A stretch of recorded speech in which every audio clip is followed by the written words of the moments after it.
bienvenue sur votre chaîne dédiée aux plus belles histoires d'amour, celles qui font battre le cœur un peu plus fort et rêver d'ailleurs. Fermez les yeux.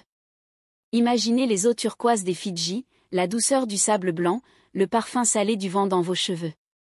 Ce soir, je vous emmène vivre une romance née sur une île, entre la force des vagues et la tendresse des confidences. Vous allez rencontrer Claire et Rohan, deux âmes cabossées par la vie, qui vont se découvrir, se soigner, et s'aimer sans réserve. Installez-vous confortablement, laissez la magie opérer, et préparez-vous à plonger dans l'évasion à Mamanuca, une love story où l'horizon est plus qu'un simple décor, c'est la promesse d'un nouveau départ.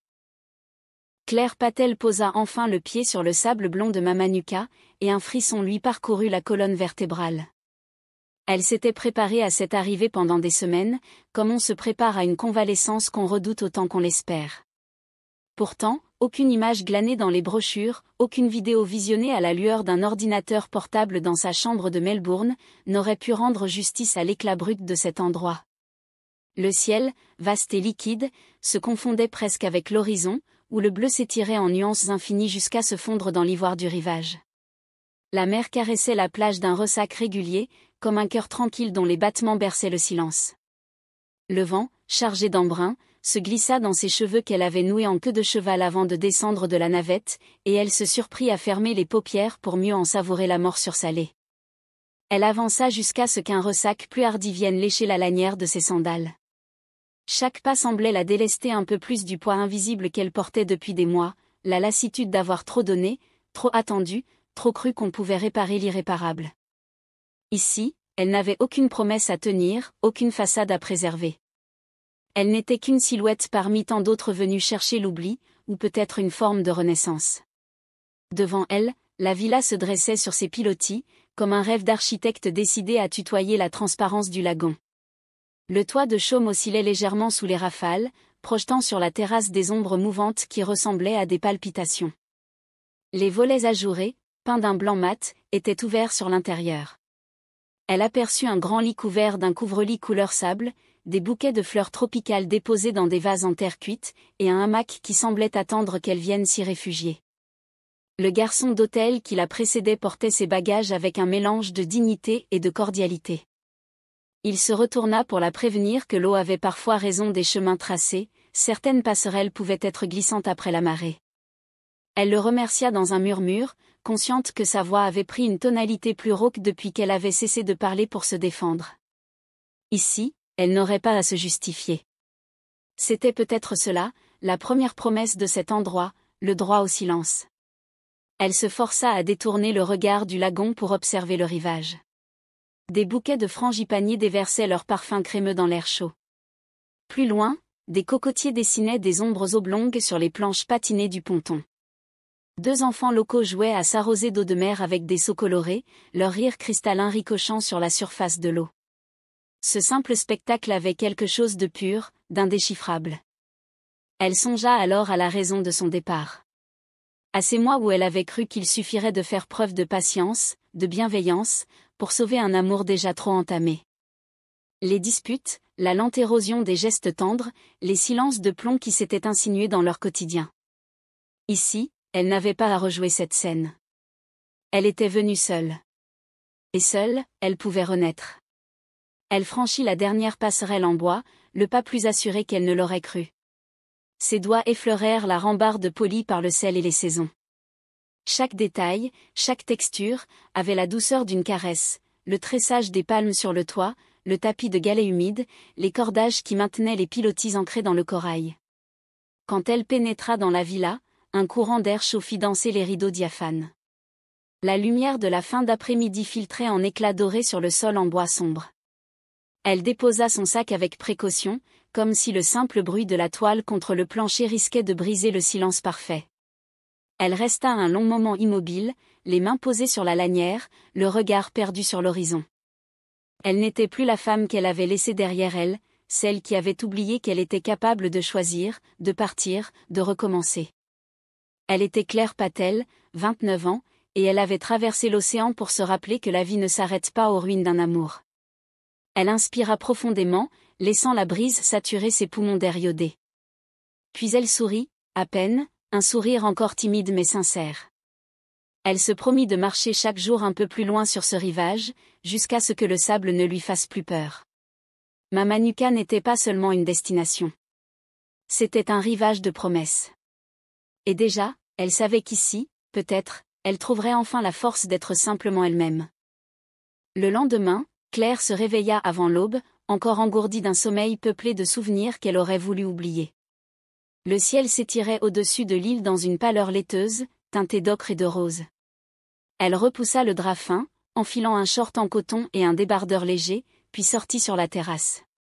L'air avait cette fraîcheur douce, presque irréelle, qui précède les grandes chaleurs tropicales. Elle s'accouda à la balustrade, la peau hérissée par le contact du bois encore humide de rosée. Devant elle, le lagon s'éveillait dans un silence solennel. Des hérons marchaient à pas mesurés sur les bancs de sable, le regard attentif, tandis qu'un bateau de pêche fendait l'eau, filant vers le large. Elle se laissa guider par une intuition et descendit sur la plage, ses sandales à la main. Sous ses pieds, le sable avait gardé la fraîcheur de la nuit, et elle songea que ce contraste, la morsure glacée d'un rivage et la brûlure du soleil à venir ressemblaient étrangement à sa propre vie, l'ombre et la lumière, entremêlées sans qu'on sache jamais laquelle finirait par l'emporter. C'est alors qu'elle le vit. Il était là, déjà dans l'eau, à quelques dizaines de mètres de la rive. Une planche sombre glissait sous ses pieds, découpant la crête d'une vague naissante avec une précision presque insolente. L'homme n'était pas grand, mais son corps paraissait forgé dans une matière que la mer seule savait sculpter, des épaules larges, des bras puissants, une musculature sèche et parfaitement accordée à chaque ondulation de l'océan. Elle se surprit à retenir son souffle quand il prit appui et se redressa, la silhouette découpée contre le ciel. Ses genoux fléchirent un instant, puis il trouva son équilibre, bras écartés, le regard fixé droit devant lui. La vague se forma, haute et transparente, couronnée d'une écume fragile comme une dentelle. Il se laissa porter, glissant avec une grâce que Claire n'avait jamais vue que chez ces surfeurs dont les magazines célébraient la maîtrise. Il n'y avait aucune démonstration, aucune recherche d'effets spectaculaires, seulement une connivence presque organique entre cet homme et la mer. Elle sentit un frisson remonter le long de sa nuque. Ce qu'elle voyait n'avait rien à voir avec la performance. C'était une danse, un dialogue silencieux entre une âme et un élément indomptable. Quand la vague s'éteignit, il plia les genoux, se laissa tomber sur sa planche, et commença à pagayer vers le rivage. À mesure qu'il approchait, elle distingua les traits de son visage, une mâchoire volontaire, une barbe sombre à peine entretenue, des mèches noires plaquées contre ses tempes par l'eau salée. Il portait autour du cou un cordon fin, peut-être un talisman. Il ne la remarqua pas tout de suite. Son regard était tourné vers l'horizon, comme si rien, sur cette plage ou dans ce monde, ne pouvait vraiment le distraire de ce qu'il cherchait là-bas. Puis, brusquement, leurs yeux se croisèrent. Il y eut une fraction de seconde où Claire eut la sensation que le sable se dérobait sous ses pieds. Le sien était un regard d'une intensité muette, presque sauvage. Pas hostile, non, simplement lointain. Comme s'il avait déjà voyagé si loin en lui-même qu'aucune rencontre ne pouvait vraiment l'atteindre. Elle y eut pourtant une lassitude profonde, celle qu'on porte quand on a trop perdu pour espérer encore. Elle aurait voulu sourire, dire quelque chose, mais aucun mot ne trouva le chemin de sa bouche. Il cligna des paupières, baissa les yeux, puis passa devant elle en silence, sa planche sous le bras. L'empreinte de ses pas mouillés demeura sur le sable comme un alphabet inconnu qu'elle se surprit à vouloir déchiffrer. Quand elle se retourna, il avait déjà disparu, avalé par le sentier qui menait au club de surf. Il ne lui avait pas adressé un mot. Et pourtant, elle sut à cet instant qu'elle venait de croiser quelqu'un qui changerait la trajectoire de ses jours, peut-être même de son cœur. La matinée avait pris des allures de promesse. Claire, encore animée par la vision de l'inconnu sur sa planche, décida de céder à l'impulsion qui lui chauffait la poitrine, en savoir plus. Elle marcha le long du rivage, laissant ses orteils tracer un sillon éphémère dans le sable humide. Le soleil, déjà haut, posait sur ses épaules une chaleur qui n'avait rien d'accablant, c'était une caresse, un rappel que l'hiver austral était bien loin derrière elle. Le club de surf se trouvait à l'extrémité de la plage principale, là où la ligne des cocotiers se resserrait autour d'un large bâtiment en bois sombre. De loin, il avait l'air d'un hangar ouvert sur la mer, mais en s'approchant, Claire distingua la précision avec laquelle chaque élément avait été conçu. Les planches étaient rangées par taille et par usage, leur surface vernie reflétant la lumière comme des miroirs nacrés. Des barques traditionnelles, avec leurs balanciers fixés par des cordes épaisses, attendaient sagement l'heure des excursions. Elle passa un instant la main sur la proue d'une des pirogues, curieuse de ce bois poli par le sel et les saisons. Chaque fissure racontait une histoire de tempête et d'hommes courageux. Devant l'entrée, 2 guides fidjiens en chemise fleurie riaient à gorge déployée. Ils se saluèrent d'un signe de tête respectueux en la voyant approcher. Elle leur rendit leur sourire, touchée par cette gentillesse sans calcul qu'elle sentait partout sur l'île. « Bonjour. Je voulais des renseignements pour des cours de surf, balbutia-t-elle, soudain intimidée par l'idée de franchir le seuil. « Vous êtes au bon endroit, répondit l'un d'eux, un jeune homme au regard rieur. Rohan est là-bas, il pourra vous conseiller. Il désigna l'ombre mouvante d'un homme agenouillé près du présentoir à planches.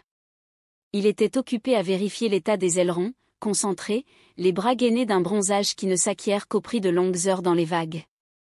Quand il se redressa, elle sut avant même qu'il relève le visage qu'il s'agissait de lui. Rohan Alken. Le surfeur taciturne.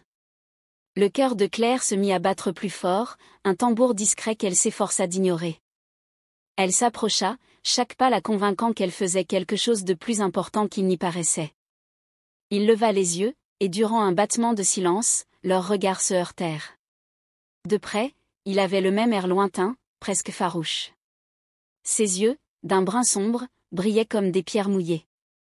Son t-shirt blanc collait à son torse, révélant la découpe nette de ses épaules et la puissance tranquille qui émanait de lui. « Bonjour, dit-elle d'une voix qu'elle trouva un peu trop aiguë. Je m'appelle Claire. Je suis arrivée hier. Je voulais me renseigner sur les leçons de surf. » Il la dévisagea sans un mot, comme s'il pesait ses options, lui répondre ou tourner les talons. Puis il hocha lentement la tête et tendit la main. « Rohan, dit-il simplement, sa voix grave et rocailleuse comme la plage à marée basse. Elle glissa sa main dans la sienne. La chaleur de sa paume la surprit. Un contact ferme, électrisant. Elle eut la sensation ridicule qu'il venait de lui transmettre quelque chose, une énergie qu'elle n'aurait pas su nommer. Leur poignée de main dura à peine 2 secondes, mais quand il la relâcha, elle dut faire un effort pour ne pas porter ses doigts à ses lèvres, comme on le fait après s'être brûlé. « Vous avez déjà surfé ?» demanda-t-il, d'un ton neutre. « Un peu. J'ai pris des cours en Australie, mais rien de comparable à ce qu'on voit ici. » Elle s'entendait parler, consciente qu'elle cherchait à combler le silence qui se tendait entre eux comme un fil. « Bien. Si vous voulez, je peux vous inscrire pour une session découverte. Demain matin. La houle sera plus tranquille. » Il parlait sans lever les yeux de son carnet, mais Claire remarqua que sa main avait cessé d'écrire un instant, comme s'il attendait qu'elle refuse. « Je serais ravie, dit-elle avec un courage qu'elle ne se soupçonnait pas. Il releva enfin le visage. Pour la première fois, elle crut surprendre un imperceptible frémissement dans son regard, un soupçon de curiosité ou peut-être une forme de défi silencieux. « Alors à demain, Claire, murmura-t-il. Elle se força à lui sourire avant de tourner les talons. Quand elle s'éloigna, elle sentit encore la chaleur de sa paume dans la sienne. Et pour la première fois depuis des mois, elle se surprit à espérer qu'elle venait peut-être de trouver, ici, bien plus qu'un simple prof de surf. Claire avait quitté le club de surf avec l'impression qu'un fil invisible s'était tendu entre elle et cet homme, mince mais solide, trop réel pour être ignoré. Pour conjurer cette étrange fébrilité, elle décida de s'éloigner un moment, de s'offrir une parenthèse où l'océan serait simplement l'océan, et non le miroir d'un trouble qu'elle ne maîtrisait pas. Elle s'inscrivit sans réfléchir à une excursion vers Monuriki, l'une des petites îles sauvages que les Fidjiens considéraient comme un lieu de mémoire. On disait que l'esprit des ancêtres y veillait encore. Elle n'en savait pas plus, mais l'idée d'un territoire habité par les légendes avait le parfum d'une consolation qu'elle ne s'expliquait pas. Le bateau quitta la plage au milieu de la matinée. Le capitaine, un homme d'un certain âge au sourire lumineux, lui indiqua un siège près du bastingage. Elle s'y installa, remerciant le ciel que la houle soit docile. Le moteur ronronna, et bientôt la côte de Mamanuca se mua en une ligne tremblante, comme un souvenir déjà en train de se dissoudre. Monuriki surgit après une demi-heure de traversée, un îlot minéral, sertie d'un anneau de sable d'une blancheur presque irréelle. Claire resta un instant debout, la main posée sur le rebord, hypnotisée par la façon dont le soleil frappait la roche, faisant étinceler les veinures volcaniques. Ici, tout semblait plus brut, plus primitif, comme si la modernité avait reculé devant un seuil invisible. Le guide, un homme sec aux cheveux grisonnants, se présenta comme Temo. Son anglais était précis, ponctué de cette musicalité propre aux Fidjiens. Il invita le petit groupe à le suivre le long d'un sentier qui serpentait à travers des buissons de pandanus et de fougères géantes. Claire marchait en queue de fil, attentive au froissement des feuilles, au bourdonnement des insectes, aux éclats de coquillages sous ses semelles. Ils firent halte devant un chaos de rochers noirs, sculptés par les siècles. Temo posa la main sur la paroi, comme on touche la peau d'un ancêtre, et leur expliqua qu'ici se trouvait une grotte sacrée. On raconte que c'est le refuge du Tiki, l'esprit protecteur des pêcheurs. Il veille sur ceux qui respectent la mer. Et parfois, il leur murmure des vérités qu'ils n'osaient pas entendre. Sa voix, grave et tranquille, se mêlait au ressac qui battait les flancs de l'île. Claire sentit un tressaillement, un de ces frissons sans cause précise qui semblent venir de loin, peut-être d'un souvenir plus ancien que nous. Temo invita chacun à entrer dans la grotte. L'air y était plus frais, saturé d'une odeur minérale, presque métallique. Des peintures naïves couraient sur la paroi, des poissons stylisés, des mains ouvertes, des signes qu'elle ne savait pas lire. Mais leur simplicité la touchait plus qu'un discours savant. Elle posa la paume sur la pierre, le cœur battant plus vite sans qu'elle sache pourquoi. Le Tiki ne juge pas, murmura Temo, comme s'il s'adressait à elle seule. Il révèle.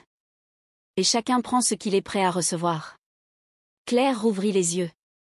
Le soleil, filtré par l'ouverture de la grotte, projetait un cercle de lumière sur le sol. Elle avait l'impression qu'il l'enveloppait d'une clarté plus intime, plus exigeante. Comme si l'île, en cet instant, attendait qu'elle prononce un vœu. Quand ils ressortirent, le silence du groupe avait quelque chose de recueilli. Personne ne parla en descendant vers la plage.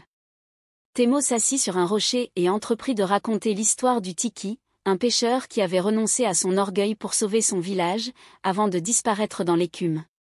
Chaque mot tombait dans la mémoire de Claire comme une clé dans une serrure rouillée. Elle songea à ce qu'elle avait fui, la certitude qu'on l'aimait moins qu'elle ne le méritait. Et à cette part d'elle qui avait cessé d'espérer. Elle comprit qu'elle était venue ici pour plus qu'un simple voyage, pour trouver la permission de recommencer. Quand ils regagnèrent le bateau, elle jeta un dernier regard à la grotte. Le Tiki, qu'il soit mythe ou réalité, avait déposé en elle une graine de courage. Et pour la première fois depuis longtemps, Claire eut la conviction qu'elle était exactement là où elle devait être. La lumière avait décliné avec une lenteur théâtrale, comme si le soleil lui-même avait décidé de s'attarder un peu plus longtemps sur les eaux paisibles de Mamanuca. Claire s'était changée dans sa villa, une robe simple, couleur corail, qui mettait en valeur le hâle naissant sur sa peau. Elle avait pris le temps de se tresser une mèche de cheveux sur le côté, sans trop réfléchir au pourquoi de cette attention qu'elle n'accordait plus depuis des mois. Peut-être parce qu'ici, tout semblait mériter un peu de soin. La plage avait été transformée en un décor presque irréel. Des tiki-torches dressaient leurs flammes tremblantes dans l'air parfumé d'hibiscus et de bois brûlés. Les tables basses, recouvertes de nappes en fibres tressées, accueillaient des plateaux de fruits tropicaux, tranches de papaye, quartiers d'ananas, morceaux de noix de coco sucrées. Des lanternes en verre, suspendues aux branches des cocotiers, jetaient des halos vacillants sur les visages des convives. Claire accepta un verre de punch aux agrumes et s'éloigna un instant du groupe. Elle marcha jusqu'à la limite où la mer venait se briser en vaguelettes régulières, savourant la sensation de l'eau tiède qui lui caressait les chevilles. Le ciel s'était teinté d'un indigo profond, constellé d'étoiles déjà plus vives que celles qu'elle connaissait. Ici, la nuit n'était pas un voile, mais une coupe immense où chaque lumière trouvait sa place. Quand elle revint vers les tables, le son d'un ukulélé s'éleva, une mélodie simple et obstinée qui s'insinua dans sa poitrine. Un jeune Fidjien chantait, sa voix basse racontant une histoire d'amour perdu et retrouvé. Les paroles, qu'elle comprenait à demi, résonnaient pourtant avec une clarté douloureuse. Elle se tourna alors et le vit. Rohan se tenait un peu en retrait, bras croisés sur la poitrine, le visage à demi dissimulé par l'ombre mouvante d'un palmier. Il portait un t-shirt noir et un short en lin, et pourtant il avait l'air plus à sa place que quiconque, comme s'il faisait corps avec ce décor de sable et de ciel. Pendant un instant, elle hésita. Elle aurait pu détourner les yeux, respecter la distance qu'il s'acharnait à imposer. Mais quelque chose en elle refusa de céder à la prudence. Peut-être le souvenir de la grotte, de la légende du Tiki, ou simplement le besoin d'affirmer qu'elle avait encore le droit de vouloir. Elle s'avança jusqu'à lui, consciente que son cœur battait trop fort, et que sa voix tremblerait peut-être. « Vous ne venez pas vous joindre à nous ?» demanda-t-elle, en désignant le cercle des convives d'un geste discret. « Il y a de la place. Et le punch est excellent. » Rohan ne répondit pas tout de suite. Il posa sur elle un regard où passèrent des nuances qu'elle ne sut pas déchiffrer, surprise, amusement, une ombre de lassitude. Puis il esquissa ce qui ressemblait à un sourire, mais qui s'éteignit presque aussitôt. « Ce n'est pas vraiment mon genre de festivité, » murmura-t-il. Sa voix, plus rauque encore qu'elle ne se l'était rappelé, donnait à ses mots une gravité qu'il n'avait sans doute pas. Elle soutint son regard sans baisser les yeux. « C'est dommage. Vous auriez aimé la musique. » Cette fois, il baissa légèrement le menton, comme pour masquer l'éclair fugitif qui venait de traverser ses pupilles. Un éclat qu'elle interpréta peut-être à tort comme un regret. « Peut-être une autre fois, » dit-il enfin, presque dans un souffle. Elle comprit qu'elle n'en obtiendrait pas plus ce soir. Qu'il fallait accepter cette porte entr'ouverte sans la forcer. Alors elle hocha la tête, et s'efforça de sourire. « Bonne soirée, Rohan. » Elle tourna les talons, le verre serré entre ses doigts, le cœur battant trop vite pour qu'elle puisse prétendre n'avoir rien ressenti. Quand elle rejoignit le groupe, la musique s'était tue un instant. Les lanternes vacillaient dans le vent léger qui s'était levé, et elle s'autorisa à fermer les yeux. Elle se dit qu'il y avait parfois plus de vérité dans un refus poli que dans 1000 promesses. Et pourtant, derrière ce sourire fatigué, elle avait reconnu la même solitude que celle qui l'habitait. Une solitude obstinée, inavouée, qui cherchait peut-être, sans le dire, un rivage où s'échouer. Le matin se leva sur Mamanuca comme un rideau de soie qu'on aurait tiré avec une infinie précaution. Claire, debout sur le seuil de sa villa, observa le lagon qui se tendait jusqu'à l'horizon, lisse comme un miroir encore vierge de toute empreinte humaine. Elle avait dormi peu et mal, hantée par le souvenir du regard de Rohan, par ce mélange de distance et de curiosité qu'il n'avait pas su effacer de ses yeux sombres. Au lever du jour, une certitude s'était imposée à elle, elle ne repartirait pas sans avoir tenté d'aller au-devant de cette ombre qui le suivait partout. Elle se présenta au club de surf avant même que le soleil ne soit totalement levé. Les planches, alignées sous l'auvent, brillaient de l'humidité de la nuit, et l'air sentait le sel et la fibre de coco. Elle trouva Rohan accroupi près d'un grand bac rempli d'eau douce, où il rinçait des ailerons de planche. Il leva les yeux, surpris de la voir si tôt. « Je voulais savoir si... » Elle s'interrompit, soudain consciente de l'incongruité de sa requête. Elle inspira, se força à continuer, « Si vous accepteriez de me donner un cours particulier aujourd'hui. » Il resta un moment immobile, les mains toujours plongées dans l'eau. Elle remarqua une cicatrice fine courant le long de son poignet, trace muette d'une ancienne blessure. Il finit par se redresser, essuya ses doigts sur un chiffon. « Vous pourriez rejoindre la session collective. C'est plus simple. » « Je préférerais apprendre, tranquillement, » répondit-elle avec un courage qu'elle ne se connaissait pas. « J'ai besoin de me concentrer. » Il la fixa, les paupières à demi closes, comme s'il pesait ce qu'il convenait de faire. Puis il hocha la tête, résigné. « D'accord. 1 heure. Ça vous ira ?» Elle acquiesça, consciente que c'était déjà plus qu'elle n'aurait osé espérer. Ils marchèrent côte à côte jusqu'à la partie la plus tranquille du rivage. La plage y formait un léger croissant, protégé par une barrière de corail qui calmait la houle. Il déposa la planche sur le sable et la fit asseoir dessus pour expliquer les premiers gestes, la posture des pieds, l'équilibre du bassin, le mouvement des bras quand la vague se lève. Quand il parlait, sa voix perdait son âpreté. Elle découvrait une précision presque douce, un souci de la transmission qui la surprit. Il montrait, corrigeait, reprenait sans jamais hausser le ton. Et s'il détournait parfois les yeux, elle sentait qu'il n'était pas indifférent. Au bout d'un quart d'heure, il jugea qu'elle était prête à essayer. Ils poussèrent la planche dans l'eau, et la sensation fut immédiate, une fraîcheur piquante qui réveilla son corps tout entier. Elle grimpa à plat ventre, pagaya maladroitement jusqu'à la limite où les vagues commençaient à se former. Rohan la suivait, debout, l'eau lui montant à mi-cuisse. Respirez. Attendez le moment. Ne forcez pas. Elle hocha la tête, mais le premier essai fut un désastre. La vague la projeta sur le côté, et elle se retrouva le visage noyé d'écume, le sel dans la gorge. Quand elle refit surface, elle s'attendait à une remarque sèche. Mais Rohan l'attrapa par le bras, la hissa avec une aisance tranquille. Pas encore. Il n'y avait pas de reproche dans sa voix, seulement la conviction qu'on recommence jusqu'à ce qu'on y arrive. Elle essaya une seconde fois. Puis une troisième. À chaque chute, il tendait la main, la rattrapait, l'aidait à se redresser. La résignation qu'elle croyait lire dans ses gestes avait quelque chose de tendre, presque attentif. « Vous êtes plus têtu que vous en avez l'air », dit-il après la 5e tentative, un pli amusé naissant au coin de ses lèvres. « On me l'a souvent reproché », souffla-t-elle, essoufflée. Elle crut qu'il allait sourire pour de bon, mais il se contenta de secouer la tête. Pourtant, dans ses yeux, il y avait cet éclat qu'elle commençait à reconnaître, un respect silencieux, qui la touchait plus que n'importe quel compliment. La dernière vague fut enfin la bonne. Elle se redressa, jambes tremblantes, bras écartés, et sentit la planche filer sous elle comme un prolongement de son propre corps. Le cri de victoire qui lui échappa fut emporté par le vent. Quand elle plongea dans l'eau et regagna la rive, Rohan l'attendait. Elle vit que son regard avait changé, il n'était plus seulement distant. Il contenait quelque chose qu'elle n'aurait su nommer, un mélange d'admiration et d'inquiétude. Il ne dit rien.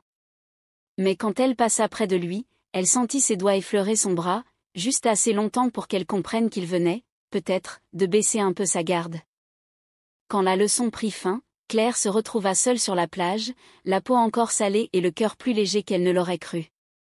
Elle observa la silhouette de Rohan qui s'éloignait vers le club, sa planche sous le bras, la démarche tranquille. Il ne s'était pas retourné, mais elle savait qu'il n'en avait pas besoin, quelque chose s'était déjà tissé entre eux, ténu et silencieux, comme un fil que le vent ne parvenait pas à rompre. Elle resta un moment immobile, laissant l'eau se retirer autour de ses chevilles, puis elle décida de marcher jusqu'au village, là où le marché artisanal dressait ses tentes colorées. Le sentier serpentait entre des touffes de pandanus et des rocailles criblées de soleil. Chaque pas avait le goût d'une victoire intime, celle de se sentir à nouveau vivante. Le marché n'était pas grand, mais il débordait de couleurs et de rires. Des nappes de madras claquaient au vent, et les étals regorgeaient de paniers tressés, de colliers de perles et de bracelets de graines sombres. L'air embaumait le bois de santal et la fleur de tiaré. Ici, rien n'était fabriqué à la hâte. Chaque objet portait l'empreinte d'une main patiente, d'un savoir transmis de génération en génération. Elle s'attarda devant un stand où une femme âgée présentait des colliers de coquillages. Les nuances allaient du blanc pur au corail le plus profond, petits cônes spiralés, fragments de nacre, perles minuscules. Claire tendit la main pour effleurer un pendentif d'une simplicité presque enfantine, un coquillage nacré monté sur un cordon de chanvre tressé. « C'est un porte-bonheur », dit la vieille femme dans un anglais doux. « On l'offre à celui qu'on respecte. » Ces mots eurent le pouvoir d'immobiliser Claire, comme si la brise s'était soudain arrêtée de souffler. Elle referma les doigts sur le coquillage, le cœur battant plus vite. Elle ignorait ce qu'elle espérait en offrant ce présent, si c'était un signe ou un prétexte. Peut-être un peu des deux. Elle régla son achat, glissa le pendentif dans la poche de sa robe, puis reprit le chemin de la villa. Sur la terrasse, elle s'assit un long moment face au lagon, à regarder la lumière décliner et les bancs de poissons venir troubler la surface. Dans sa paume, le coquillage pesait plus lourd qu'elle ne l'aurait cru. Le lendemain matin, elle se présenta au club avant l'heure. L'air avait cette fraîcheur vivifiante qui annonce une journée de grand soleil. Rohan était là, comme toujours, occupé à vérifier l'état d'un harnais. Elle attendit qu'il relève les yeux. « Bonjour », dit-elle simplement. Il hocha la tête en guise de salut. Son regard avait cette réserve habituelle, mais il ne semblait pas contrarié de la voir. Elle sentit son courage se tendre comme une voile sous le vent. Elle s'approcha, sortit le pendentif de sa poche et le lui tendit. « J'ai trouvé ça hier au marché. C'est pour vous.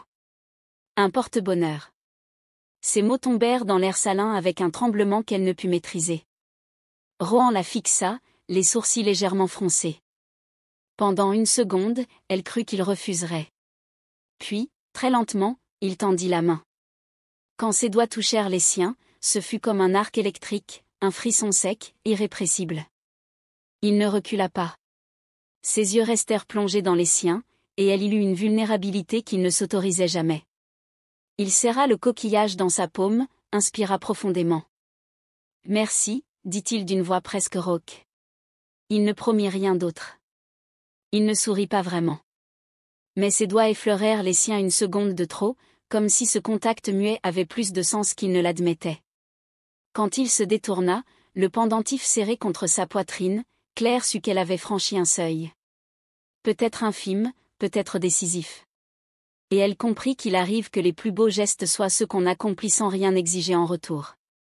Le ciel était d'un bleu presque insolent lorsque Rohan l'aborda ce matin-là. Claire s'apprêtait à louer une planche quand il posa la main sur la sienne, un geste si inattendu qu'elle en perdit l'équilibre. Il la regarda sans sourire, mais sa voix portait une inflexion qu'elle n'avait jamais entendue, une hésitation plus douce qu'un acquiescement. Il y a un endroit, un récif que je ne montre pas souvent aux visiteurs. Elle n'osa pas répondre, de peur de rompre cet instant fragile. Il poursuivit, le regard fixé sur le lagon. Si vous voulez, je peux vous y emmener. Aujourd'hui. La marée est idéale. Elle se contenta d'un signe de tête, incapable d'articuler autre chose qu'un « oui » muet. À cet instant, elle comprit qu'un seuil venait d'être franchi. Non plus celui de la politesse, mais celui d'une confiance qu'il ne distribuait pas à la légère. Ils prirent une petite barque à moteur, une coque de bois patinée par des années de soleil et de sel. Rohan manœuvrait avec un calme presque méditatif. Claire l'observait, fascinée par l'assurance tranquille qui émanait de lui dès qu'il quittait la plage. Ici, sur cette mer qu'il connaissait comme sa propre respiration, il cessait d'être cet homme replié sur des cicatrices invisibles. Le trajet dura une vingtaine de minutes. Ils longèrent des langues de sable désertes, des promontoires rocheux où des colonies d'oiseaux posaient leurs balais. Quand enfin Rohan coupa le moteur, le silence fut presque palpable, juste le clapotis contre la coque, le crissement d'une voile lointaine. « C'est ici, dit-il, la voix plus basse. Les courants nourrissent le corail. Il y a des poissons qu'on ne trouve pas ailleurs. » Il lui tendit un masque et un tuba. Leurs doigts s'effleurèrent, et cette fois, aucun d'eux ne chercha à prétendre que ce n'était rien. Elle plongea la première. L'eau était si limpide qu'elle avait la sensation de voler plus que de nager. Le soleil tombait en raies, dessinant sur le sable des éclats mouvants comme des pétales. À mesure qu'elle avançait, le fond se peuplait d'une vie qu'elle n'aurait pas imaginée, des coraux en forme de rosette, des poissons papillons zébrés, des bénitiers géants ouverts comme des bouches prêtes à avaler la lumière. Elle sentit Rohan la rejoindre. À travers la vitre de son masque, leurs regards se croisèrent. Sous l'eau, rien n'était compliqué. Il n'y avait ni peur, ni pudeur, seulement l'évidence silencieuse d'être deux êtres partageant la même respiration.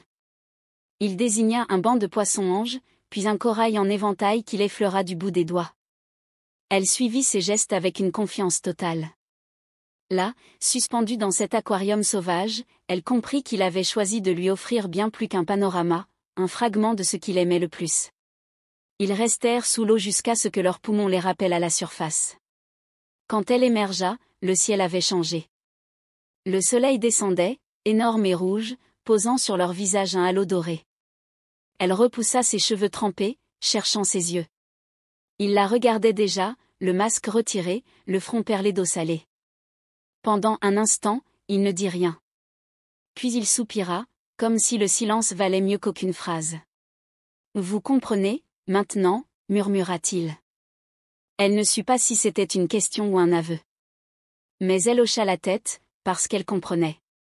Que ce lieu, c'était son refuge. Que cet instant, c'était une offrande.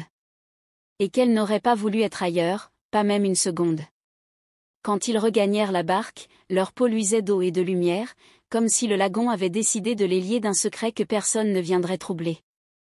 La barque glissa de nouveau jusqu'au rivage, et pendant un moment, ni l'un ni l'autre ne parla. Claire avait la sensation que leur corps portait encore l'empreinte de l'eau, comme si elle avait marqué leur peau d'un sceau invisible. Rohan cala l'embarcation sur le sable, puis l'aida à descendre sans prononcer un mot. Le soleil finissait de décliner, et l'air avait pris cette douceur indolente qui fait des crépuscules fidjiens un moment presque sacré. Plus loin, le personnel du club allumait des torchets, préparait la braise. Rohan lui fit signe de le suivre jusqu'à un recoin tranquille de la plage, à l'abri des regards. Ils s'assirent sur une natte de jonc tressé. Un plateau en bois attendait déjà, chargé de poissons grillés, de racines de taro encore fumantes, et de fruits découpés en morceaux. Claire sentit sa gorge se nouer devant cette attention qu'il ne commentait pas. Comme s'il avait décidé de lui offrir cette parenthèse, sans se l'avouer. Le feu, posé dans un petit brasero, jetait sur son visage des éclats mouvants. Elle s'aperçut qu'il ne la regardait pas vraiment, il fixait un point quelque part au-delà du lagon, comme si une part de lui n'avait pas encore regagné la rive. Elle goûta le poisson. Il avait un parfum délicat de citron vert et de fumée. Elle ne savait comment rompre ce silence qui semblait contenir une histoire qu'il n'osait pas confier. Finalement, elle posa sa main à plat contre la natte, tout près de la sienne. « Merci, pour aujourd'hui », dit-elle simplement. Il cligna des paupières, comme surpris qu'on le remercie pour quelque chose qu'il ne considérait sans doute pas comme un don. Puis, d'une voix plus grave qu'elle ne l'avait jamais entendue, il se mit à parler. « Je n'ai pas toujours été, comme ça. » Il marqua une pause, le regard obstinément tourné vers l'horizon. « Avant, j'avais une entreprise. Un petit atelier où on fabriquait des planches. Tout marchait bien. J'avais un associé, et une femme que je croyais prête à construire tout ça avec moi. » Son poing se referma sur un éclat de bois flotté, qu'il fit tourner entre ses doigts. La flamme du brasero creusait ses joues d'ombre profonde. J'ai compris trop tard qu'ils étaient ensemble. Que tout ce qu'on avait bâti, c'était aussi un moyen de me dépouiller. Quand ils sont partis, ils ont pris l'argent. Le reste, c'était plus personnel. Sa voix se brisa à ce dernier mot. Claire n'osa pas l'interrompre. Elle sentait qu'il puisait chaque phrase dans une réserve de force qu'il croyait tarie. Je suis venue ici parce qu'il n'y avait plus rien à sauver. Ni mon entreprise, ni moi. Il se tut. La mer, en contrebas, rythmait leur silence. Claire avait l'impression que son propre cœur battait dans la poitrine de cet homme, tant elle reconnaissait cette fatigue de ceux qui ont aimé sans retour. Elle chercha sa main, la trouva, et serra ses doigts avec précaution. Il ne bougea pas tout de suite. Puis, lentement, il desserra son poing, laissant tomber le bois flotter. « Je ne sais pas pourquoi je vous raconte ça, souffla-t-il. » Elle baissa les yeux, incapable de sourire, mais emplie d'une gratitude profonde. Parce que parfois, il faut que ça sorte. Pour que ça cesse de vous ronger. Elle ne sut jamais si c'était le vent ou le feu qui les rapprocha. Mais quand leurs bras se frôlèrent, elle sentit la chaleur de sa peau, et elle sut qu'il venait de lui donner quelque chose qu'il n'offrait pas facilement, la vérité. Et elle comprit, dans la lumière fragile du crépuscule, que cette vérité-là comptait plus qu'aucun serment. Le lendemain matin, la lumière avait changé. Le ciel n'était plus ce bleu triomphant qu'elle avait appris à reconnaître, mais une pâleur trouble, striée de nuages bas qui filaient vers l'horizon. L'air lui-même portait un poids différent, une humidité électrique, comme la respiration contenue d'un orage prêt à éclater. Claire sortit sur la terrasse de sa villa. La mer semblait plus agitée, et le vent tirait par à-coups sur les voilages, les faisant claquer contre les montants en bois. Des employés de l'hôtel couraient d'un bungalow à l'autre, refermant les volets, consolidant les passerelles. Elle crut entendre le mot cyclone murmurer entre deux ordres. Un frisson lui remonta le long de l'échine. Quand elle rejoignit le club de surf, la scène était plus calme qu'elle ne l'aurait imaginé. Les Fidjiens travaillaient en silence, méthodiques. Certains démontaient les présentoirs à planches, d'autres sécurisaient les petites embarcations sur le sable. Rohan, debout près d'un abri, parlait bas avec deux hommes. Il leva les yeux quand elle s'approcha. Elle lut aussitôt dans ses traits qu'il savait ce qu'elle ignorait encore. « C'est sérieux ?» demanda-t-elle, d'une voix qu'elle aurait voulu plus assurée. Il hocha la tête, sans chercher à la rassurer par des demi-vérités. « On attend un cyclone.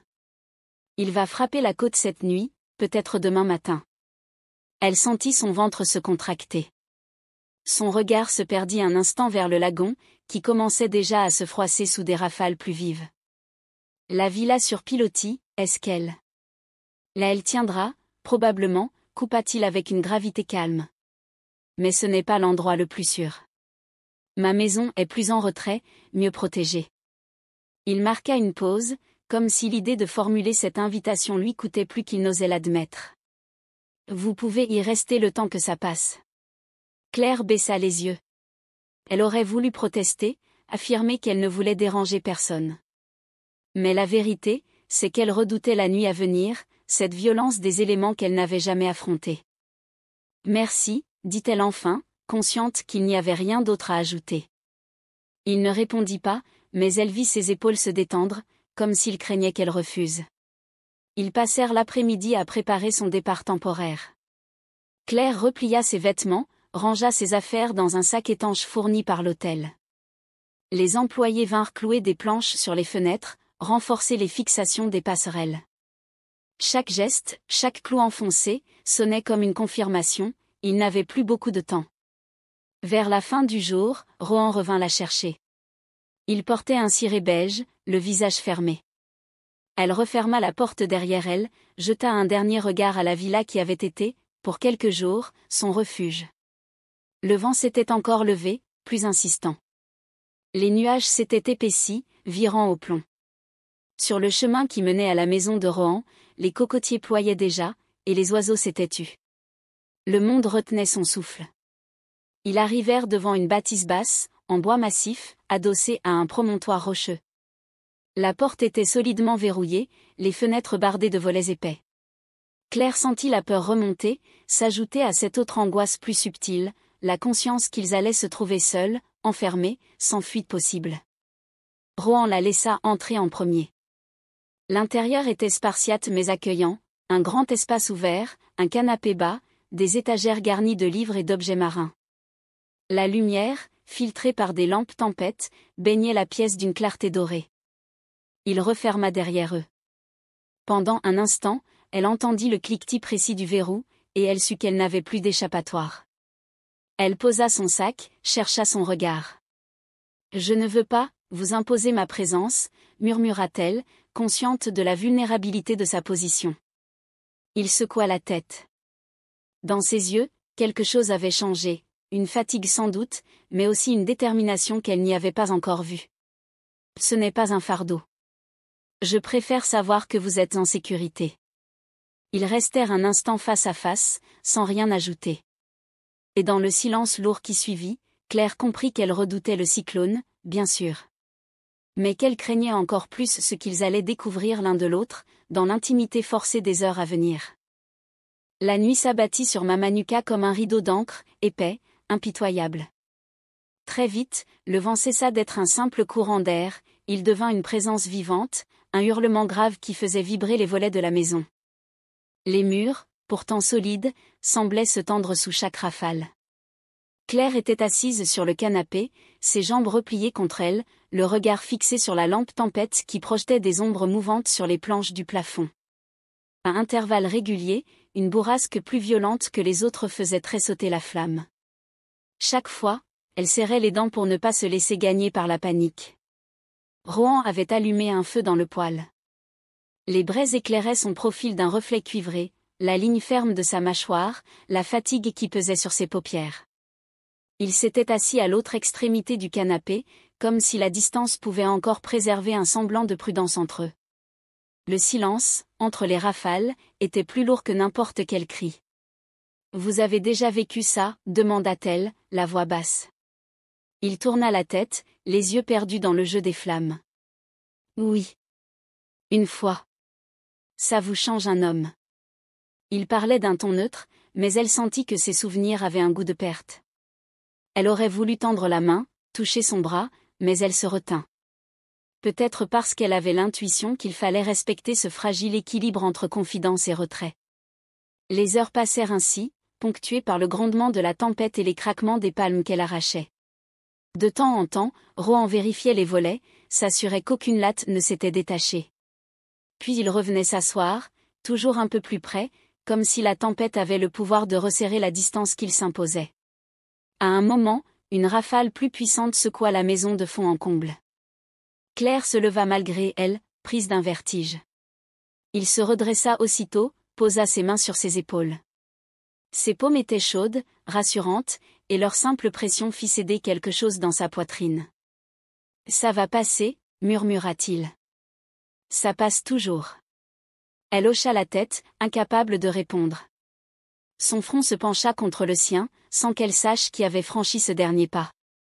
Ils restèrent ainsi, immobiles, à écouter la tempête frapper les volets comme un battement de cœur géant. Puis, comme s'ils avaient le même élan, ils s'assirent côte à côte, plus près qu'ils ne l'avaient jamais été. Le temps s'étira. Les mots devinrent superflus. Entre deux rafales, ils se risquèrent à dire ce qu'ils n'avaient encore confié à personne. Elle parla de sa peur de n'être jamais assez. De sa honte d'avoir trop espéré. Il lui confia qu'il ne savait plus qui il était, qu'il doutait de pouvoir se reconstruire un jour. « Je ne suis pas quelqu'un de facile », souffla-t-il, la voix rauque. « Moi non plus », répondit-elle, et un sourire tremblé vint adoucir son aveu. Leurs épaules se frôlaient à présent, et elle sentit sa main chercher la sienne. Quand leurs doigts se lièrent, un long silence s'installa, presque plus assourdissant que la tempête. Puis, dans l'obscurité, leurs souffles se rencontrèrent. Pas un baiser, pas encore, mais un effleurement timide, presque sacré. Un aveu qui n'avait pas besoin d'autre preuve. Et tandis que dehors, le vent continuait de hurler, Claire comprit qu'aucune tempête ne l'effrayait autant que celle qu'elle sentait naître entre eux. Une tempête faite de tendresse, de peur et de cette infinie fragilité qu'on appelle le désir. La tempête atteignit son paroxysme peu après minuit. Dehors, le vent se mit à mugir comme un animal blessé, secouant la maison de toutes ses forces.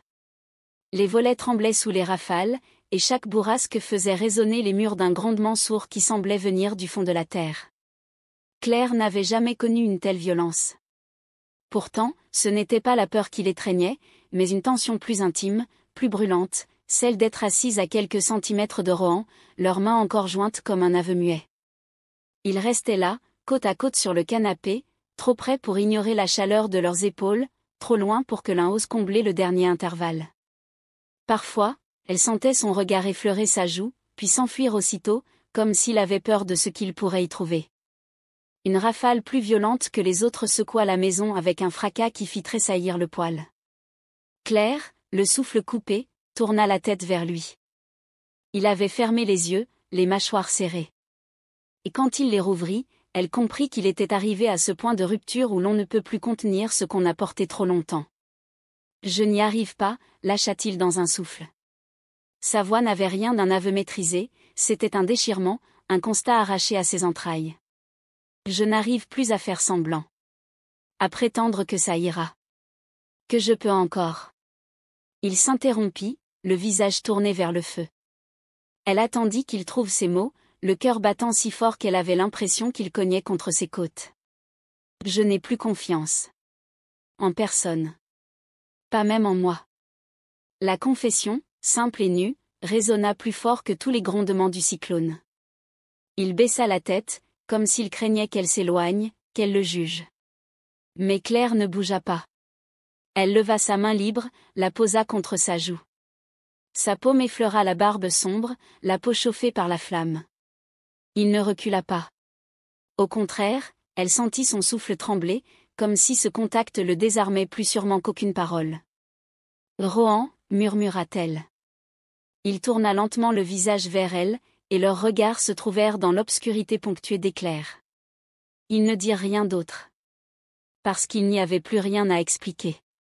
La douleur et le désir, la peur et l'espoir, tout se mélangeait dans un même vertige.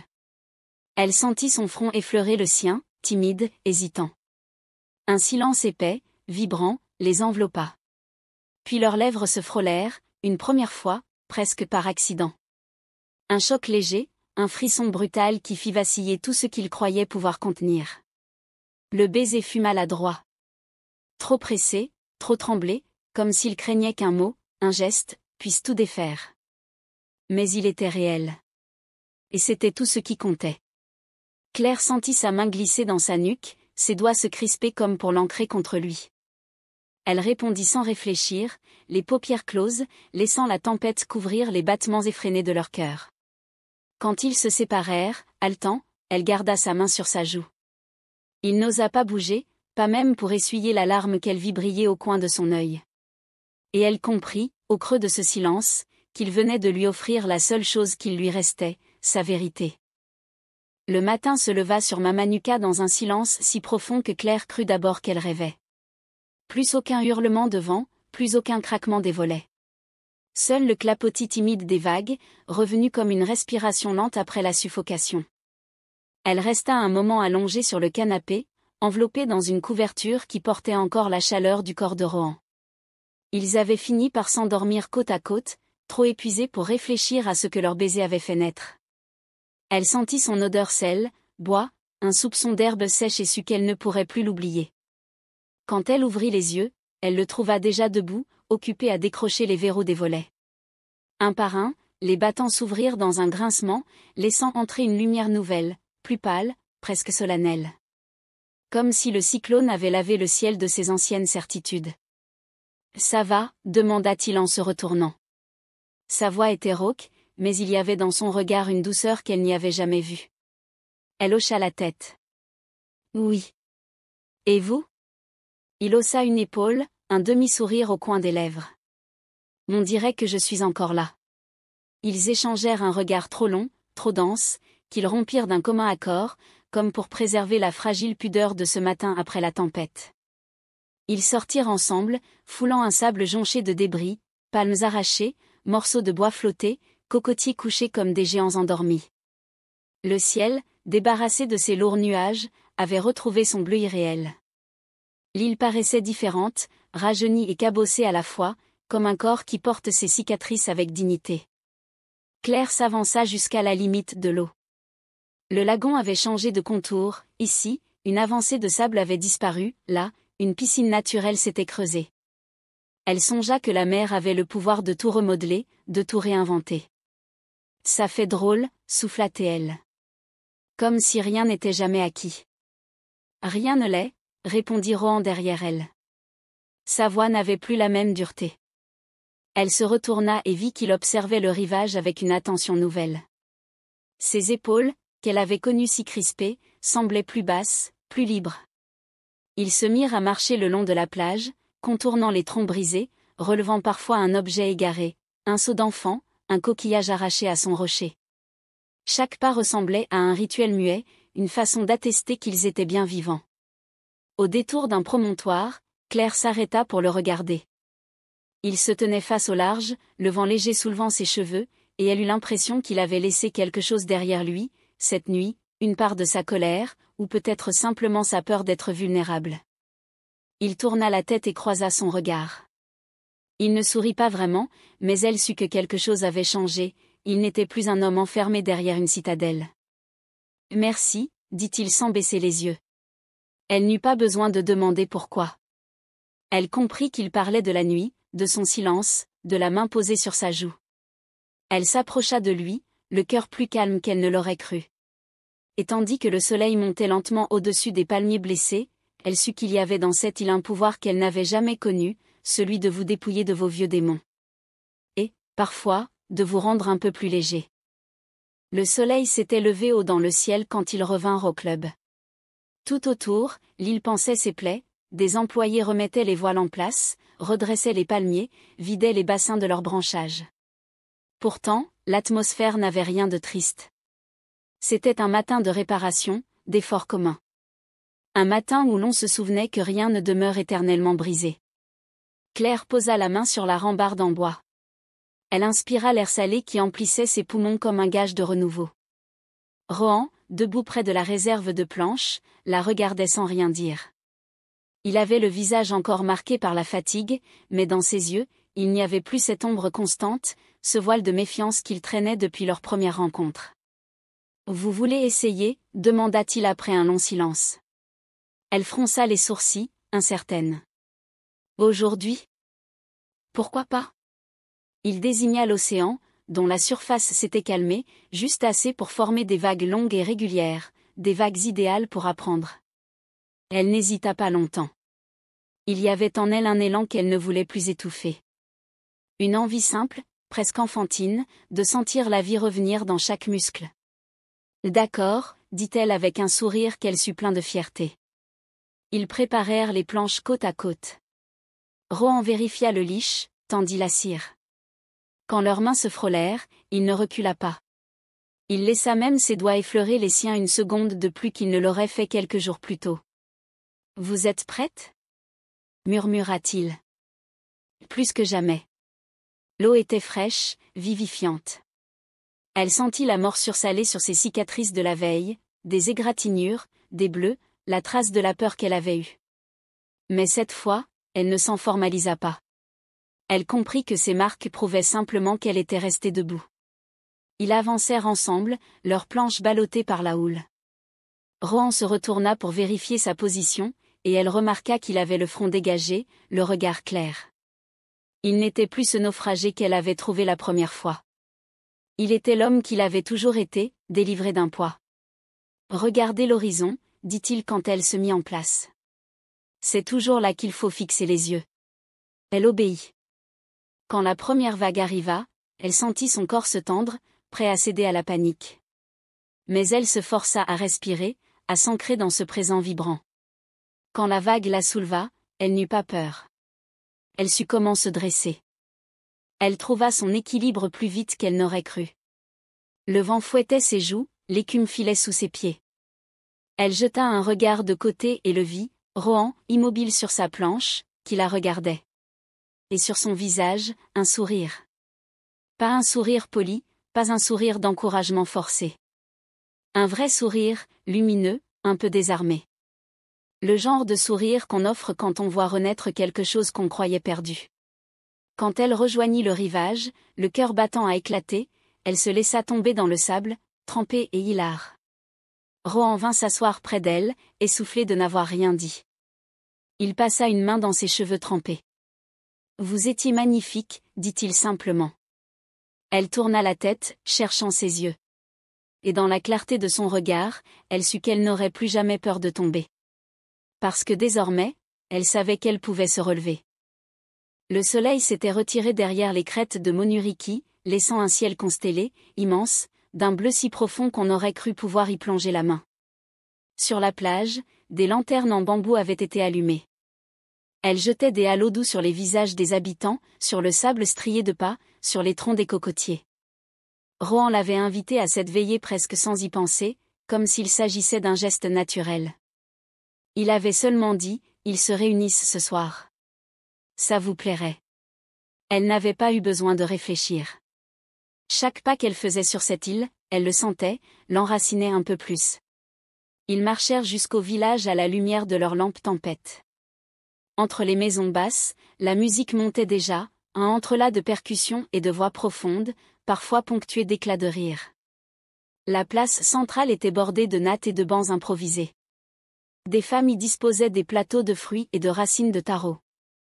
Au centre, un cercle d'hommes assis frappait la terre de leurs paumes, créant un battement régulier qui semblait s'accorder au pouls de l'île. Claire resta un instant immobile, submergée par cette sensation de simplicité et de chaleur humaine. Les lanternes faisaient briller les étoffes colorées, les fleurs piquées dans les cheveux des enfants, les colliers de coquillages qu'on lui avait déjà appris à aimer. Rohan l'observait en silence. Elle sentit qu'il se tenait un peu en retrait, comme toujours, mais moins crispé qu'autrefois. Quand leurs regards se croisèrent, elle y eut une timide curiosité, une envie de partager ce qui, longtemps, avait été son refuge solitaire. « Ça s'appelle le méquet », expliqua-t-il à mi-voix. Un chant de bienvenue. Ou parfois un récit de bataille. Chaque village a sa version. Elle hocha la tête, captivée. La musique se fit plus vive, et des danseurs s'avancèrent. Leurs pas étaient rituels, millimétrés, porteurs d'une mémoire plus ancienne qu'aucun livre. Entre les frappements de mains, des voix montaient, gutturales, profondes, comme un écho du ventre de la terre. Elle sentit un frisson lui courir le long des bras. Jamais elle n'avait ressenti une telle certitude d'appartenir à un endroit. Pas comme une touriste de passage, mais comme quelqu'un qu'on accepte sans condition. Quand un vieil homme passa leur tendre un bol en noix de coco, Rohan l'attrapa, leva les yeux vers elle. « C'est du cava, murmura-t-il. Ils le partagent pour sceller la fraternité. Le liquide brun avait l'air terreux, presque boueux. Elle le porta à ses lèvres sans hésiter. La saveur âcre, presque poivrée, lui picota la langue, et elle rit malgré elle. Ça, surprend, souffla-t-elle. Rohan haussa un sourcil, amusé. C'est comme ça qu'on sait que vous êtes accepté. Il parlait à demi pour plaisanter, mais elle sut qu'il croyait chacun de ses mots. Il tendit le bol à son tour, avala une gorgée. Le silence entre eux se peupla alors d'autre chose, un sentiment doux, presque solennel, qu'ils venaient de franchir un seuil ensemble. Quand les chants reprirent, elle se laissa porter par leur cadence, par la profondeur de ces voix qui racontaient les légendes de l'île. À ses côtés, Rohan avait fermé les yeux, le visage détendu comme elle ne l'avait jamais vu. Il ne portait plus cette crispation invisible qu'il gardait entre lui et le reste du monde. Elle comprit que ce moment, simple et presque sacré, lui rendait un ancrage qu'il croyait perdu. Et elle sut qu'elle aussi, ce soir-là, avait trouvé un endroit où elle se sentait enfin chez elle. Le lendemain, l'air avait retrouvé sa douceur salée, ce parfum de fleurs et d'océan qui avait bercé ses premiers jours ici. Pourtant, Claire sentait qu'un changement s'était insinué, comme une brise froide au creux d'un après-midi brûlant. Elle trouva Rohan seul, assis sur un banc de la plage, la tête baissée sur son téléphone. La lumière matinale éclairait son profil avec une netteté presque cruelle. Ses épaules, qui la veille semblaient enfin libres de leur fardeau, s'étaient de nouveau refermées. Elle s'approcha, hésitante. Il ne releva pas tout de suite les yeux, comme s'il luttait contre quelque chose qu'il ne voulait pas montrer. Quand il parla, sa voix avait retrouvé cette raideur qu'elle croyait disparue. Là elle veut revenir. Il ne prononça pas son nom. Il n'en eut pas besoin. Elle comprit aussitôt. L'ex-partenaire, celle qui avait volé son argent, sa confiance, peut-être même la partie la plus vivante de lui. Elle a envoyé un message ce matin. Elle dit qu'elle regrette. Qu'elle voudrait parler. Le mot resta suspendu entre eux, plus lourd qu'un reproche. Claire s'assit près de lui, le cœur serré. Elle aurait voulu balayer ses ombres d'un revers de main, le convaincre qu'elle n'avait plus de prise. Mais elle savait qu'aucune blessure ne disparaît juste parce qu'on l'ignore. Et toi? Tu veux la voir? Demanda-t-elle doucement. Il haussa les épaules, sans la regarder. Je ne sais pas. Une partie de moi a envie de la haïr. L'autre se demande si tout ça, c'était vrai. Si j'ai seulement compté. Le ton sec, presque amer, lui serra la poitrine. Elle comprit qu'il se débattait moins contre elle que contre cette vieille terreur, celle de n'avoir jamais été aimé pour ce qu'il était. Elle posa sa main sur son avant-bras. Il tressaillit, mais ne se déroba pas. Rohan. Ce qu'elle a fait n'a pas à décider de ce que tu vas devenir. Ni de ce qu'on est, toi et moi. Leurs regards se croisèrent. Elle sut qu'il y lisait la même peur, celle de voir ce qu'il construisait s'effriter sous le poids d'un passé qu'il ne maîtrisait pas. Tu dois lui parler, reprit-elle. Sa voix tremblait un peu, mais elle s'obligea à ne pas baisser les yeux. Pas pour elle. Pour toi. Pour pouvoir tourner la page. Il inspira, comme s'il allait protester. Mais rien ne vint. La brise agitait ses cheveux sombres, et elle remarqua la fatigue creuser ses pommettes. Pourtant, dans la lueur dorée du matin, il avait l'air plus jeune, presque vulnérable. Et si je n'y arrive pas? Murmura-t-il. Si je replonge? Elle serra un peu plus fort son bras, jusqu'à sentir la chaleur de sa peau. Alors tu ne seras pas seul. Ils restèrent ainsi, immobiles sur leur banc, pendant que le rivage s'éveillait autour d'eux. Des enfants couraient dans l'écume, des oiseaux guettaient les restes de poissons, la vie reprenait sa course. Claire comprit que c'était cela, aimer, accepter d'affronter les ombres de l'autre, et parfois, les inviter à sortir au grand jour. Elle n'avait pas peur de la tempête. Seulement de la lâcheté qui fait fuir quand le passé frappe à la porte. Et elle sut qu'elle ne partirait pas avant qu'il ait trouvé le courage d'ouvrir cette porte, et de regarder la vérité en face. Le jour de la rencontre, le ciel était couvert d'un gris pâle, presque indifférent. Rohan s'était préparé en silence, refusant qu'elle l'accompagne jusqu'au petit café du village où son ex-partenaire avait donné rendez-vous. Claire le laissa partir sans insister. Elle comprenait qu'il devait affronter ce moment seul. Elle passa l'après-midi à marcher le long du rivage, à ramasser des coquillages qu'elle laissait aussitôt retomber. L'attente avait le goût d'un sel plus amer que celui de la mer. Quand il réapparut, le soleil commençait à décliner derrière les palmiers, projetant sur le sable l'ombre immense des frondaisons. Il avançait d'un pas lent, les mains dans les poches, la tête baissée. Elle sut, avant même qu'il lève les yeux, que la rencontre avait été un naufrage. Elle resta immobile, le regard ancré au sien. Pas un mot ne franchit ses lèvres. Rohan s'arrêta à quelques pas, le visage ravagé par la lassitude. « Je croyais que j'avais besoin de réponses, dit-il d'une voix rauque. Mais il n'y avait rien. Rien qu'un vide. Elle voulait se justifier, peut-être se faire pardonner. Mais Il se frotta le front d'un geste las. Je n'ai rien ressenti. Pas de colère. Pas de soulagement. Rien. Ses épaules se voûtèrent, comme si ce constat l'épuisait plus encore que la rencontre. Je crois que c'est fini. Vraiment fini. Elle sentit son cœur battre plus vite, non par peur, mais parce qu'elle savait combien ces mots lui coûtaient. Combien il avait redouté de rester prisonnier de cette histoire, même après des mois de silence. Elle s'approcha lentement, sans précipiter ses gestes. Quand elle fut face à lui, elle leva les bras, et il comprit. Il avança d'un pas, puis se laissa aller contre elle, comme un arbre qu'on soutient pour qu'il ne s'effondre pas. Elle l'entoura de ses bras, posant son front contre son épaule. Il resta longtemps immobile, respirant contre sa tempe. À chaque souffle, elle sentait la tension se relâcher, la crispation de son corps se dissoudre peu à peu. « Je suis désolé, murmura-t-il. D'avoir laissé tout ça me consumer. »« Tu n'as pas à t'excuser, » répondit-elle, sa voix plus douce qu'un murmure. « Tu as eu le courage d'y faire face. C'est tout ce qui compte. » Elle le sentit inspirer plus profondément. Quand il se redressa enfin, elle lut dans ses yeux un calme nouveau, une sorte de vide fertile, prêt à accueillir autre chose qu'un chagrin ancien. « C'est terminé, » répéta-t-il, comme s'il avait besoin de l'entendre encore. Elle hocha la tête. « Oui. Et maintenant, tu peux commencer autre chose. » Il ferma les yeux, et un souffle de soulagement passa sur son visage. Lorsqu'il les rouvrit, elle sut qu'il n'était plus celui qu'elle avait trouvé sur cette plage, solitaire et méfiant. Il était un homme libéré d'un poids qu'il croyait incurable. Elle l'attira de nouveau contre elle. Et dans le silence du crépuscule, elle sentit qu'il n'avait plus peur de s'appuyer sur elle. Peut-être qu'enfin, le passé venait de lâcher prise. Le lendemain, l'aube se leva sur une mer d'un bleu presque irréel, un bleu que rien ne semblait pouvoir troubler.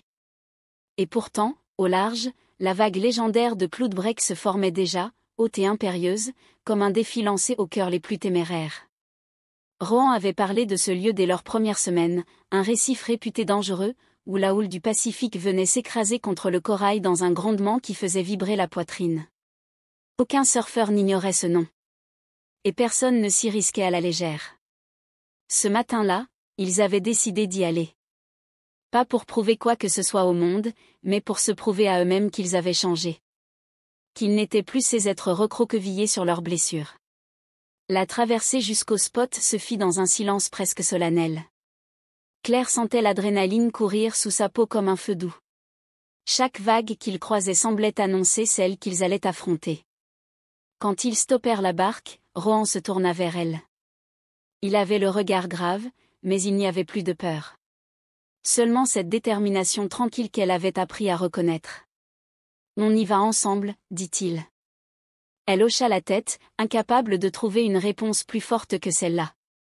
Ils se mirent à l'eau, leurs planches blanches glissant côte à côte. Les premières vagues étaient hautes, mais franchissables. Claire se concentra sur sa respiration, sur l'équilibre qu'elle avait appris à trouver même au milieu de ses propres tempêtes. Quand la vague se forma, elle sut que c'était celle-là, immense, majestueuse, la crête déjà ourlée d'écume. Un grondement surmonta du fond du récif, comme un tambour de guerre. « C'est maintenant » cria Rohan. Elle pagailla avec toute la force qu'elle avait en elle. La vague la souleva, et l'espace d'un battement de cœur, elle fut certaine que le temps s'arrêtait. Qu'il n'existait plus rien d'autre qu'elle, cette crête de verre est la promesse d'une délivrance. Elle réussit à se redresser, genoux fléchis, bras écartés. Le vent fouettait son visage, salé et brûlant. Elle sentit une joie pure, animale, éclater dans sa poitrine. Mais la vague se referma plus vite qu'elle ne l'avait cru. Son équilibre céda, et elle bascula, happée par la puissance de l'eau. Tout devint blanc et rugissant. Elle eut à peine le temps de fermer les yeux avant que la mer ne la retourne. Pendant quelques secondes, elle perdit toute notion de haut et de bas. L'air lui manqua. Une panique ancienne, qu'elle croyait enterrée, menaça de la submerger. Puis une main referma ses doigts sur son poignet. Elle rouvrit les yeux sous l'eau, et à travers les bulles, elle vit son visage, Rohan, le regard rivé au sien, calme, présent. Il l'attira contre lui, et elle sentit son bras l'enserrer, solide comme un ancrage. Il lui fit signe de ne pas lutter. Qu'il la ramenait. Quand ils émergèrent, haletants, la vague finissait de s'échouer sur le récif. Il la soutenait toujours, la main sur sa taille. Ses yeux brillaient d'un mélange d'inquiétude et de soulagement. « Ça va ?» souffla-t-il. Elle inspira, l'eau dégoulinant de ses cils. Et dans ce souffle, elle sut que quelque chose avait changé. « Oui », répondit-elle. Sa voix tremblait, mais pas de peur. « Je n'ai plus peur. » Il ne dit rien. Il se contenta de la serrer un peu plus fort contre lui, comme si ce simple geste valait tous les serments. Et Claire sut qu'au milieu de la vague la plus dangereuse, elle avait trouvé ce qu'elle était venue chercher, la certitude qu'ils pouvaient se sauver l'un l'autre. Le soir descendit sur l'île dans une lenteur apaisante, comme si la mer elle-même avait décidé de bercer Mamanuca après tant de fureur et d'émotion. Sur la plage, un feu de camp avait été allumé, et sa lumière vacillait sur le sable, projetant des ombres mouvantes sur les troncs des palmiers. Claire s'était assise tout près du brasier, ses genoux repliés contre sa poitrine. Ses cheveux encore humides tombaient en mèches sombres sur ses épaules. La chaleur du bois en combustion réchauffait sa peau, mais elle savait que ce n'était pas la seule raison pour laquelle elle tremblait. Rohan était assis face à elle, de l'autre côté du feu. Ils n'avaient pas parlé depuis leur retour. Ni du sauvetage sur la vague, ni de ce que cela signifiait. Elle respectait ce silence, elle savait qu'il ne naissait pas d'un doute mais de la gravité d'un moment qu'il n'osait pas encore nommer. Quand il leva enfin les yeux vers elle, le crépitement du feu sembla s'estomper. « Je ne veux plus que ce club soit seulement un endroit où je me cache, » dit-il, la voix basse. « Je voudrais qu'il devienne quelque chose de vivant, de vrai. Pas seulement une entreprise. Une maison. » Elle l'écoutait sans ciller, le cœur battant trop fort. Il passa une main sur son front, comme pour chasser la fatigue. « Si je dois recommencer, je ne veux pas le faire seul. » Ces mots tombèrent entre eux avec un poids qu'elle sentit jusque dans ses os. Elle baissa un instant le regard, cherchant son souffle. Depuis des jours, elle repoussait la question, rentrer en Australie, reprendre la vie qu'elle avait laissée en suspens. Retrouver ses certitudes, ses habitudes rassurantes. Mais quand elle pensa à cette ancienne vie, elle n'y trouva rien qui ressemble à la lumière qu'elle voyait danser dans le regard de Rohan. Elle releva les yeux. Dans le silence brûlant du crépuscule, elle vit qu'il avait peur, lui aussi. Qu'il se demandait s'il avait le droit d'espérer. « Je ne sais pas si je suis prête à rester ici pour toujours, » murmura-t-elle. « Ma vie, elle est de l'autre côté. Les gens qui comptent pour moi. » Elle s'interrompit, incapable de finir. Parce qu'au fond, ces mots ne suffisaient plus à la convaincre. Rohan se pencha en avant, posant ses coudes sur ses genoux. Son regard chercha le sien, sans rien exiger. « Je ne te demande pas une promesse. Juste, de croire qu'on peut construire quelque chose. » Le feu se reflétait dans ses pupilles sombres, éclairant une sincérité qu'elle n'avait plus la force de nier. Elle ferma les yeux. Elle pensa à leur silence partagé, à la tempête qui les avait forcés à se révéler, à la vague mythique qu'ils avaient affrontée ensemble. Elle pensa à cette main qu'il avait tirée des profondeurs. Quand elle les rouvrit, elle sut qu'elle avait déjà fait son choix. Elle se pencha vers lui, leurs visages séparés par la danse tremblante des flammes. « Je ne sais pas ce que l'avenir me réserve, » souffla-t-elle. « Mais je veux essayer. Avec toi. » Rohan ne répondit pas. Il la regarda simplement, et dans ses yeux, elle eut un soulagement si profond qu'il en parut presque douloureux. Alors elle sut qu'elle venait de trouver la réponse qu'elle n'osait formuler depuis le premier jour, qu'ici, sur cette île cabossée et magnifique, elle avait découvert un endroit qui ressemblait enfin à un chez-soi. Le matin se leva dans une clarté presque irréelle, comme si le ciel, complice, avait décidé de bénir l'instant où tout basculerait. La lumière dorée caressait la mer d'un geste amoureux, et le lagon, vaste et impudique, s'offrait comme la promesse d'un avenir qu'il n'avait plus à craindre. Claire s'éveilla avant l'aube, le cœur battant trop fort. La chambre baignait dans une paix trompeuse, chaque objet devenu témoin silencieux de la fièvre qu'elle portait en elle. Ses draps gardaient encore la chaleur de son corps. Elle se leva, le souffle court, ses paumes moites. Elle marcha jusqu'à la porte où sa valise l'attendait, docile, la preuve matérielle qu'elle pouvait encore partir. Elle posa les doigts sur la poignée, et une décharge lui traversa la poitrine. Il aurait suffi d'un geste pour s'enfuir, redevenir la femme prudente qu'elle avait toujours été. Mais au lieu de tourner le loquet, elle sentit un vertige. Un désir plus vaste que la peur. Dans le silence, elle comprit que rien, nulle part, ne pourrait lui offrir cette brûlure. Cette certitude sauvage qu'elle avait trouvée bien plus qu'un homme, elle avait retrouvé le courage de se choisir, entière. Elle ferma les yeux. Un frisson remonta le long de son dos, la laissa haletante. Puis, d'un geste presque violent, elle retira sa main, recula. Le soleil se leva au même instant, un éclat crut qui inonda la pièce, comme pour l'éclairer jusqu'à l'âme. Quand elle sortit, la valise resta derrière elle. Elle le vit tout de suite, sur le sable, silhouette découpée dans la lumière. Rohan attendait, immobile, comme s'il avait deviné qu'elle viendrait. Le vent jouait dans ses cheveux, et ses yeux sombres la cherchaient, avide, vulnérable. Elle s'arrêta à un souffle de lui. Son pouls cognait contre sa gorge. « Je ne repars pas, dit-elle, sa voix brisée par l'émotion. Le silence tomba entre eux, brûlant, prêt à tout réduire en cendres. Il ferma les paupières, et quand il les rouvrit, elle eut une faim qu'il ne dissimulait plus, la faim de la croire, de la garder, de ne plus jamais la laisser s'échapper. « Alors reste, murmura-t-il, sa voix rauque comme un aveu. Reste avec moi. Elle n'eut pas le temps de répondre. Il avança d'un pas et la prit dans ses bras, sans hésitation, sans plus aucun frein. Sa bouche trouva la sienne avec une urgence qui la fit chanceler. Elle répondit au baiser en s'agrippant à ses épaules, ses doigts serrés dans le tissu de sa chemise, comme si le toucher seul pouvait la sauver de l'effondrement. Son corps se pressa contre le sien, et tout ce qu'elle avait retenu explosa dans ce contact, la peur, le manque, la tendresse.